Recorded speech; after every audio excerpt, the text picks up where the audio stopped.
Welcome to Research to Writing in your History Writing Guide. What I want to show you here is the process that's involved when you are researching a topic for a history essay, and how do you go from finding out a bunch of stuff from your sources to actually writing an essay. How do you relate that information into your own narrative, your own research-based narrative written in your words? And it can be very tricky because sometimes it's very tempting to quote a lot, which we discourage. And you can look in another part of this writing guide about how to use quotes. But the emphasis here is how to go from that researched information to writing your own essay. And there's a process, a clear process involved here. You've got a topic that you're researching, and as you research, you find out that there is going to be an interesting way to narrate this, and so you've broken down into subtopics. So each subtopic will represent a body paragraph or a set of paragraphs in your research essay, and or a section of your essay. And so what you're coming up with is your thesis statement.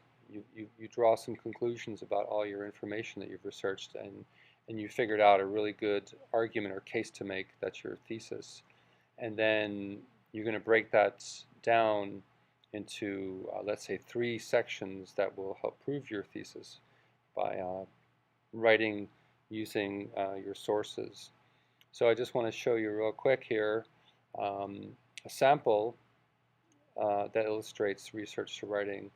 And in this sample, the student has used the Chicago style of formatting. And this is, I think, the first body paragraph from an essay where the student was asked to compare motivations for going to war in the 1930s, that is World War II.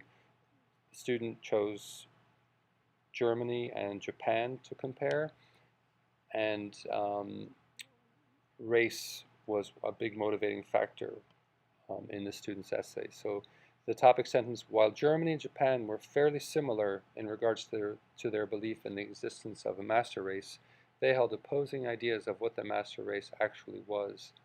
And so when you read through, you'll see that the student is careful to attribute ideas to sources. So there's a footnote, and there's another footnote here, and an additional footnote there. So you can see by looking below here what those sources are, and so I could check them. Any reader can check them and see how the student has used those sources. But this whole body paragraph is written thanks to the research done, and the narrative is based on those sources. There's no quotations, but the ideas that the student drew from the sources are incorporated in this body paragraph.